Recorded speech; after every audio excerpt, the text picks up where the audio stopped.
हाय मेरे प्यारे बच्चों, आप लोग कैसे हो? चलिए आज मैं आपके लिए एक बेहतरीन क्लास लाया हूं। क्या पढ़ना पसंद करेंगे? तो आइए मैं ट्रांसलेशन लेकर आया हूं। ट्रांसलेशन किसका? इज एम आर का प्रयोग है। अभी किस टेंस में? Interrogative sentence. इंट्रोगेटिव सेंटेंस को आज पढ़ना, अभी इज एम आर का प्रयोग। और इसको पढ़ने में क्या है, इसको ट्रांसलेट करना है, हिंदी में करना है। किस में करना है? हिंदी में। तो पहले वाक्य को देखो ध्यान से। क्या तुम लोग ट्रांसलेट कर लोगे हिंदी में? Yes sir. अगर हिंदी में कर लेंगे तो आप कोई भी अंग्रेजी की जब बुक पढ़ेंगे तो उसका अर्थ निकाल लेंगे, नहीं तो कठिन हो जाएगा आपके लिए। तो आइए मैं बताता हूं कैसे इसको हिंदी में ट्रांसलेट करना है। क्लियर? Yes sir. पहले वाक्य को देखिए, is he a teacher. Teacher means क्या होता है? नहीं, जोर से बोलो, एकदम से मजबूती चाहिए। तो यहां पे देखो, इज माने क्या होता है? इज माने क्या? इज माने क्या? जब शुरू में कोई क्वेश्चन वर्ड ऐसे होता है जो हेल्पिंग वर्ब होता है, उसका अर्थ क्या बनता है? बनता है क्या। तो यहाँ पे किस का, इसका क्या अर्थ निकला? क्या। अब वह यानी ही की अंग्रेजी क्या होती है? वह। क्या वह क्या है? एक टीचर। एक टीचर का अर्थ क्या होता है? एक अध्यापक। तो क्या हो जाए? क्या वह एक अध्यापक है? क्या? अध्यापक। बोलिए, बन गया। इज मीन्स क्या, ही मीन्स वह, यानी क्या वह है, इतना अर्थ हो गया। इन दोनों का अर्थ क्या हो गया? क्या वह है? A teacher. A teacher means क्या होता है? एक अध्यापक, यानी क्या हुआ? एक अध्यापक है। तो इंग्लिश जब पढ़ते हैं तो इंग्लिश में ही समझना होता है। ट्रांसलेट कर करके पढ़ेंगे तो कहां आगे बढ़ पाएंगे? नहीं बढ़ पाएंगे। इसलिए एकदम बिल्कुल इंग्लिश के भाव को इंग्लिश में लगाना है, और हिंदी जब पढ़ते हैं तो हिंदी में लगाते हैं। तो आइए दूसरे वाक्य को देखें। Where is your mother. Where means क्या होता है? वेयर मीन्स होता है कहां। ठीक है।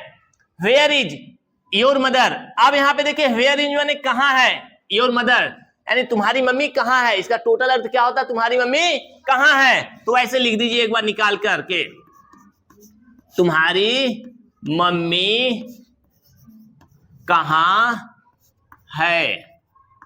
Clear? Where is your mother यानी तुम्हारी मम्मी कहां है। यह बात हमें याद रखनी है। और इधर देखिए तीसरा वाक्य, where are your books. Where are माने कहां है, योर बुक्स माने तुम्हारी किताबें, यानी को टोटल अर्थ क्या निकला? तुम्हारी किताबें कहां हैं। तो आप लोग बोलते चलिए, आगे बढ़ते चलिए। तुम्हारी किताबें। किताबें का मतलब होता है पुस्तकें। तुम्हारी किताबें कहां हैं। ध्यान से देखते चलिए और पढ़ते चलिए। तुम्हारी किताबें कहां है या तुम्हारी पुस्तकें कहां हैं। चौथे वाक्य को देखिए, are you a student. Are you का अर्थ होता है आर यू यानी क्या तुम हो। क्या तुम हो। ए स्टूडेंट माने एक विद्यार्थी। जब टोटली अर्थ निकालेंगे तो क्या हो जाएगा? क्या तुम एक विद्यार्थी हो। क्या तुम एक विद्यार्थी। आप ध्यान से देखिए, क्या तुम एक विद्यार्थी हो। अब एक एक शब्द को ध्यान समझिए। आर यू ए स्टूडेंट, क्या तुम एक विद्यार्थी हो। अब पांचवें को देख ले, पांचवा सेंटेंस क्या कह रहा है आप लोग ध्यान से देखिए। Is your brother innocent. Innocent माने होता है निर्दोष। इनोसेंट माने होता है निर्दोष, जो दोषी न हो वही तो निर्दोष होता है। तो इज का अर्थ क्या हुआ? इस तरह यहां हुआ है। इज मीन्स क्या। इज मीन्स क्या। योर ब्रदर तुम्हारा भाई। क्या तुम्हारा भाई निर्दोष है। क्या तुम्हारा भाई निर्दोष है। आप ध्यान से देखिए, निर्दोष। निर्दोष का मतलब जो दोषी न हो। Is your brother innocent. क्या तुम्हारा भाई निर्दोष है। इस तरह से इस वाक्य को भी हमने ट्रांसलेट कर लिया। थोड़ा सा स्पीड में हूं तो आपको भी स्पीड में रहना होगा। जो स्पीड में रहेगा वही तो वो सही से करेगा।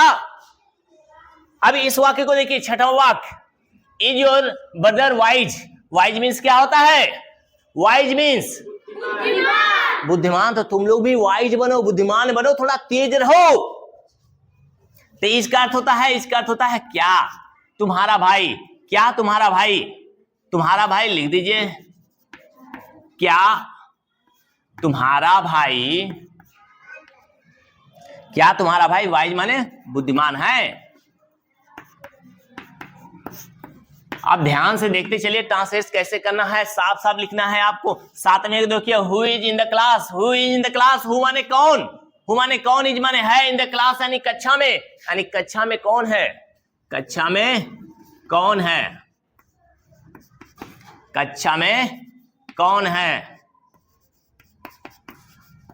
अब देखिए कक्षा में कौन है। अब यहाँ हु माने कौन भी होता है, हु माने कौन कौन, यानी ज्यादा लोग हो तो कौन कौन का भाव लगेगा, लेकिन यहाँ पे भाई देख रहे कक्षा में कौन है, देख लो तो भाई। 8वां वाक्य देखिए विच इज योर साइकिल, विच माने कौन सी, विच माने होता कौन सी, इज माने है, योर साइकिल माने तुम्हारी साइकिल, तुम्हारी साइकिल कौन सी है। तो इसका साफ टोटली अर्थ लिख देंगे तुम्हारी साइकिल, तुम्हारी साइकिल कौन सी है, कौन सी है। इस तरह से हम इसको लिखेंगे, यानी कौन सी, यानी विच माने क्या होता है, विच माने होता है कौन सी, कौन सी, कौन सा, कौन से होता है। 9वां वाक्य देखिए is Ram not honest, honest means क्या होता है, ऑनेस्ट मीन्स होता है ईमानदार। इज माने क्या, इज माने क्या। अब देखिए राम यहां पे लिख देंगे इज राम, नॉट माने नहीं, ऑनेस्ट माने ईमानदार, यानी क्या राम ईमानदार, क्या राम ईमानदार नहीं है। इसमें ज्यादा टेंशन नहीं होती, आराम से हल करो, आराम से, कोई टेंशन नहीं है। इस वाक्य को देखिए 10वां लास्ट वाक्य who is in this room, who is in this room, in this room का अर्थ होता है इस कमरे में, हु माने कौन, इज माने है, यानी इस कमरे में कौन है, इस कमरे में कौन है। भाई इस कमरे में कौन है। अब आप लोग बताइए, आप लोगों को थोड़ा सा कठिनाई फील हुई इसको हल करने में? बिल्कुल भी नहीं। आप लोग इसी तरह से एक एक वाक्य को समझिए और उसको ट्रांसलेट कर दीजिए। यदि आप ऐसा करने में सफल हो तो आप जब इंग्लिश की बुक पढ़ोगे, इंग्लिश की रीडिंग करोगे तो बड़े मजे में कर ले जाओगे। तो बहुत जरूरी है एक एक चीज को समझना। अभी ये तो ट्रांसलेशन है, एग्जाम में कभी कभी आता है और जब आता है तो आपको हल करना पड़ जाता है।